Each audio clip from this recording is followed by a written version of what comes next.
Hey everybody, welcome back to the New York Stock Exchange. We're here in the Buttonwood podium overlooking the options exchange. My name is Dave Vellante, and this is our AI Factory series, the NYSE Wired plus theCUBE. We're super excited to have Jerry Tang here. He's the founding partner of VCV. Jerry, thanks for coming in, good to see you. Thanks, Dave. So, founding partner, so tell me about the firm, VCV, why you started the firm, and what's your shtick? Sure, so I'm engineering trained, turned investment banker. I worked as an investment banker for 14 years. Actually, I would say my first entrepreneurial experience was in the bank. I was able to increase the size of the lending operation in the US by 20x, from 500 million to 10 billion a year, from a span, time span 2014 to 2019. Wow, fast. I mean, as an entrepreneur, right? As an entrepreneur in a large organization, it has over 20,000 employees globally. And I always thought to myself I was going to quit my job in 18 months. 18 months became 14 years. I was treated pretty well because of the successes. Yes, good culture. 2021, I finally quit it to start on my own. So VCV is a holding company. There are two businesses we have under the VCV umbrella related to AI.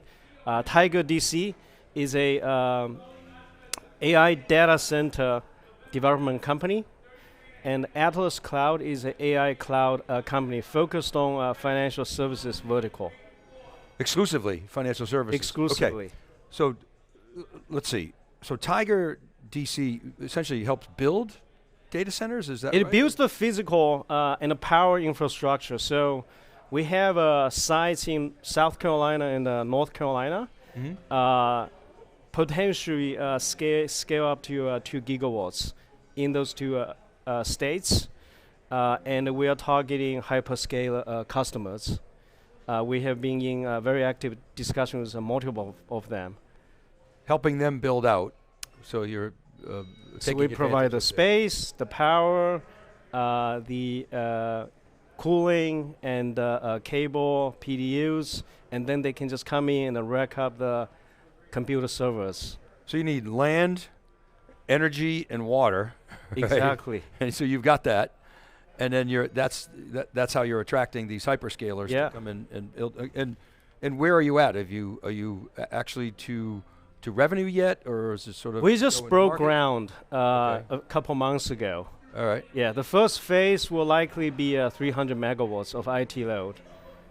Okay, and then Atlas Cloud is a GPU cloud specific? Is it AI cloud specific? AI cloud specifically for financial services. So what is the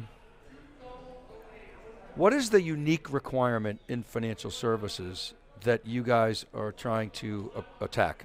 There's a lot of concerns around compliance, a lot of concerns around data privacy. For example, I spoke to some of my former colleagues in investment banks.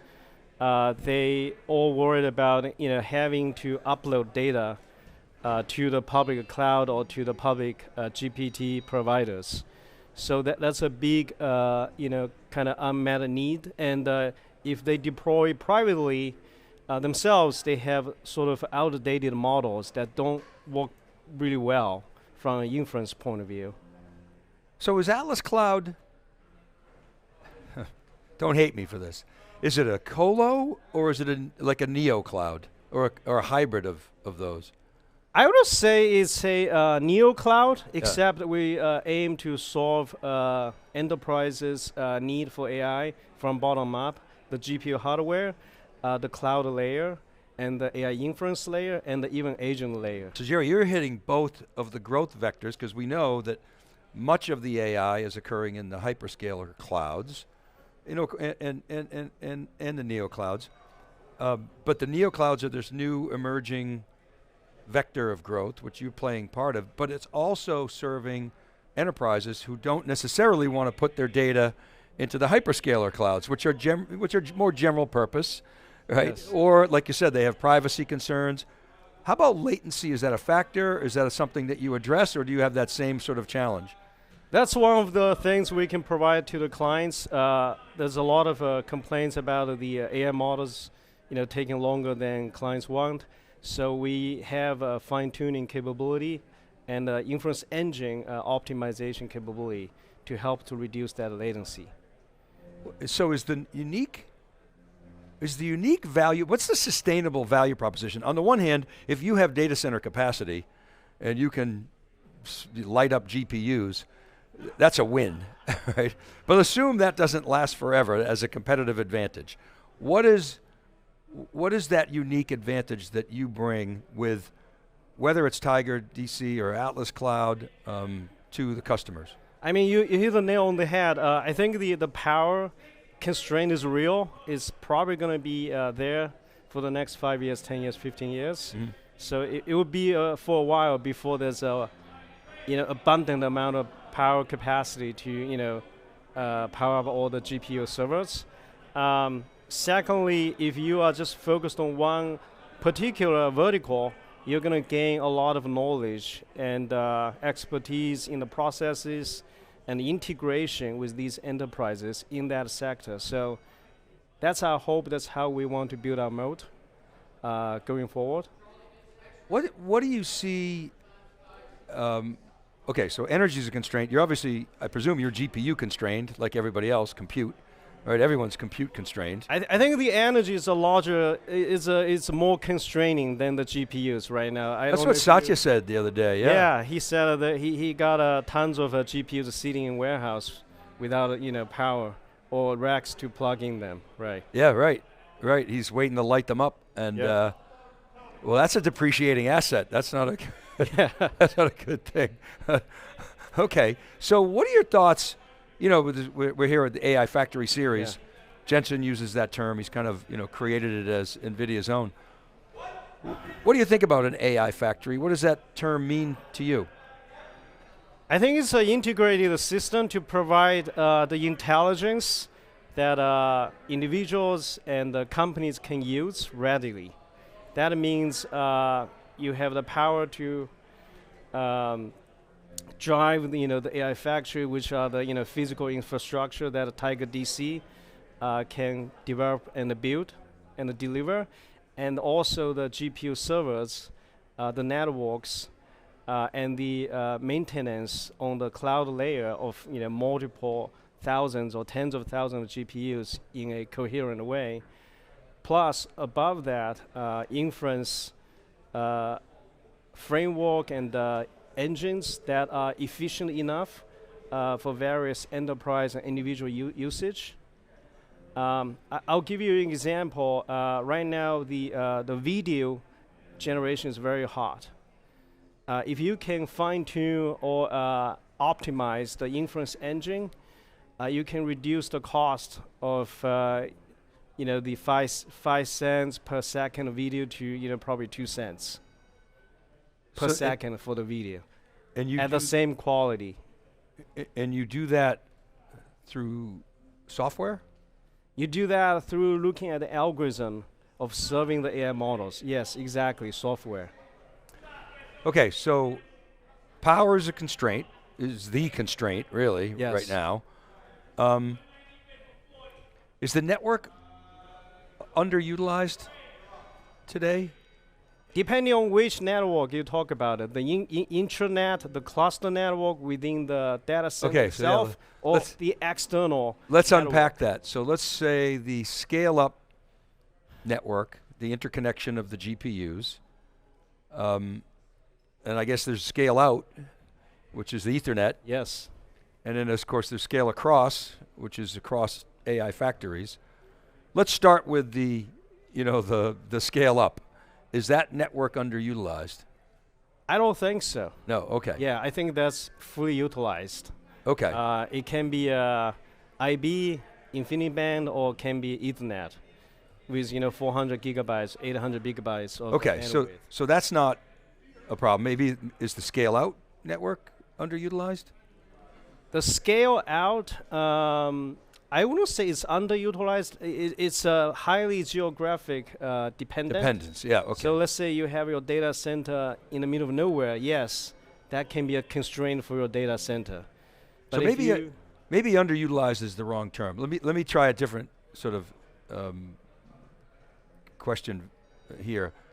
If power is the constraint, and you can improve the power efficiency with the next generation, whether it's a Blackwell or a Rubin or whatever it is, right? If you can improve it by, you know, what is it? 3x, 4x? 3x, 4x, 10x. Right. So then that means that essentially the next generation, if you can monetize that AI factory, that means the next generation is a no-brainer from an ROI standpoint for an operator. Is that the right thinking? I call it Jensen's law. Yeah, because buy more, make more, or save more. Does that law hold true in your world? I agree with Jensen. If you can reduce the cost, OpEx, of the GPUs, you're going to have if let's say you reduce by 3x, 4x, your demand could go up by 3x, more than 3x. Without having to add more power. Right. Now you can do more work, you can generate more tokens. Exactly. And your token, your cost per token per watt goes down. Now, but come back to the network. If the network is fully utilized, then you don't get the benefit. But if the network is utilized at say 60, 70%, and you can take it to 75 or 80%, that's also a benefit, is it not? I would say the intranet, the cluster network is fully utilized. It is, okay. It is kind of a constraint. For example, if you have a lot of data to transmit amongst the GPUs, one GPU needs to wait for another GPU to transmit the data to this GPU to do the compute, so there's a wait time. So arguably, if you can enlarge the bandwidth of the intranet bandwidth from 800 gig to even more, you can increase the utilization rate of GPUs. And the GPU is the most expensive item in this whole ecosystem. Okay, so maybe that's why. So NVIDIA will kind of make the claim, the marketing claim, that the network is essentially free. I like to say it's economically neutral, maybe. Yeah. Is maybe a better way to say it, maybe a more honest way to say it. But free is good marketing. When you think about the stack and how the stack is changing, you're an engineer, you understand sort of the general purpose CPU stack, CPU, network, storage. Now everything's changing. How is that stack changing to accommodate what I'll call extreme parallel processing? What part of the stacks, are changing the most, and how are they changing? Yeah, so you're talking about a CPU and a GPU. What's the difference? So there was a online video on YouTube. I think explains really well. I think they are shooting a whiteboard with a bunch of paint guns. Yeah. Paint guns and CPUs. You need to shoot serially. It took like 5 minutes. GPUs, you have 100 of them. Scatter plots. Scatter plots. You can paint in 1 second. And in order for the GPUs to do that, you need this hyper connected network, either InfiniBand or Ethernet. Right. Right. Well, how do you see that playing? It's funny. Somebody said to me today, InfiniBand, is that still around? I'm like, well, it actually doubled, year on year. NVIDIA's revenues in InfiniBand doubled.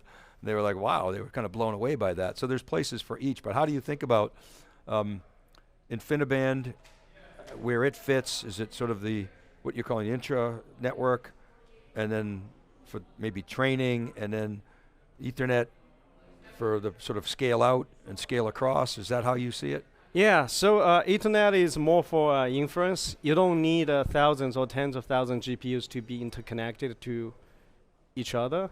And InfiniBand is for training, because you need to, in order to get to compress the time to train a model, you want to have every GPU talk to every GPU in the same cluster. Right, okay. So what about partnerships? Who are the key companies that you're partnering with? I presume NVIDIA is one, because NVIDIA for sure. We purpose built for TigerDC our data centers for NVIDIA manufactured GPU servers, and we team up with the MEP design firm from Stargate, and we team up with one of the largest general contractors in the data center space. So, what are the assumptions that you're making about this market? Energy is a constraint. It sounds like you feel it's going to be a constraint for some time.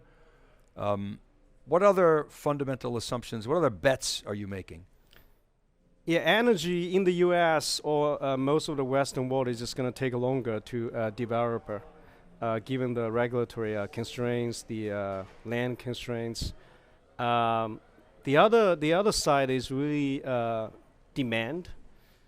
Our belief is as the GPU cost, computer cost goes down exponentially, using Jensen's law, the demand will more than increase for the same amount of decreasing pricing. Jevons paradox. Yes.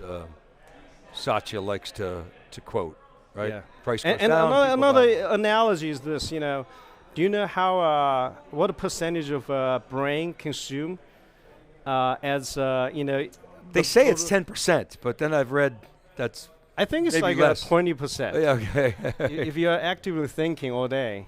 So my analogy is right now data center power consumption is about 5%, 6% of total power usage. That should go up to 10, 20% easily. I think, Jerry, it depends whether you have a CPU brain or a GPU brain. But, okay, so I wonder if I could ask you, come back to the land and the regulatory constraints. What does it take for you to actually get to the point where you can break ground, and then what's the cycle look like? It's gonna take some time, and that's why I'm bullish about a data center, supply and demand dynamics. For example, in South Carolina, we started looking at this land parcel about 18 months ago. We hired a team from Google, Meta, Microsoft to help us to project manage it. It took us 12 months to get a initial design and get the initial permits. And also, it's taking us 18 months to get the power agreement in place. And then you work on the regulatory pieces in parallel? Yes, we work on the air permits, the land permits, all in parallel. So but once you have all these things ready, it will take you another 15 months, 18 months to finish the building. So you got to start with the design. Yeah. You're working on the regulatory approvals in parallel. Yeah. Getting the building permit essentially. Yes. And then it's 18 months. You got the power in place. So you're working that in parallel as well. Yes. Right? But okay. So that adds 6 months to the 12 months. So so it's 18 months. And by the end of that 18-month period, once you have the power in place, do you have the regulatory approvals or not necessarily? We have initial permits already. Yeah. We just need the tenants to whoever is going to come in to kind of tweak the final design before we submit for the final permits. Okay, and then that's another. That would be another 3 months, 4 months. Okay, right. and then you got to build it. Then we got to build it. So you got to get the contractors, you got to get the electricians, you got to get the plumbers. You're exactly right. You got to get the supply chain in order.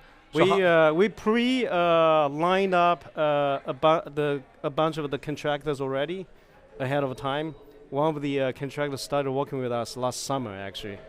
So when we started the project, they're ready to go. So start to finish, how long does it take to go from initial design phase to producing tokens? Is it? I would say 3 years? 3 years. Yeah. So, okay. And then you said you're in South Carolina? South Carolina, yeah. Awesome state. Where in South Carolina? Upper state of South Carolina in the Greenville, Spartanburg metropolitan area. Oh, you're in the city? Yes. Or close to the city? We are very close to civilization, yes. Oh, explain that choice, because I would think you'd be out in the hinterlands finding, next to you find a spot in the Columbia River. So why did you, why that? Why'd you choose that location? How do you get access to power? Are you on the grid? Are you doing your own power? It's a great state to do business in general. We are within a industrial park, very large industrial park, has access to transmission lines, to gas transco lines. So it's strategically positioned. And we actually met with the governor. He's very supportive of our project. The state is providing some, very favorable tax incentives to us. But ultimately, you're going for 2 gigawatts of capacity. Is that what you said? That would be the ultimate goal. Yes. And you can, and the local grid can power that. It would be a creative solution. There's a grid. There's a new power plant. There will be some transitional microgrid solution. Okay. Yeah. That you guys will build on your own. Yes. Right, to support your data centers. On our own, and bringing partners who have done, very large projects. Yeah, but quasi-dedicated capacity or energy for your data centers, or yes, yeah, it will all be a dedicated capacity. How did you fund all this? People want to know, like when for entrepreneurs, they start a firm. How did you fund it? I mean, if you look at the news these days, this announcement of Blackstone, BlackRock, and all these firms are announcing tens of billions, hundreds of billions investment. So you're saying it wasn't hard? I don't think it's hard. There's a lot of capital chasing data center deals. So, you have VCs, you have for the private equity? For the development company itself, it's self-funded. Okay. On the project level, it will be a PE. We'll bring in joint venture partners to fund the project. I see. So the structure is the holding company sort of orchestrates everything. Yes. And you funded that yourself. Yeah. And then it's sort of project funding. Yes. Based upon the business plan and everything else. People are excited about this industry. I'll give you the last word. Where do you see this industry, not next year, not in 2 years, how far out can you go? Let's go 3 years, because your data centers will be built, okay? What are you going to be walking into when you're generating that intelligence and those tokens? What's the world going to look like to Jerry? It will be amazing. I think it would take a very large percentage of away from human workers, the tedious part of their work, and increase the productivity tremendously. For Atlas Cloud, as I said, we're focused on our financial services. Every year there's $1 trillion of expenses on staff, and that's our TAM. Yeah, scaling without labor is the sort of future that I think we're going to see. Jerry Tang, thanks so much for coming on Dave, theCUBE. thank you. NYSE Wired, it was great to have you. And thank you for watching the AI Factory series. I'm Dave Vellante with John Furrier. We'll be right back from the New York Stock Exchange, Wired plus theCUBE, right after this short break.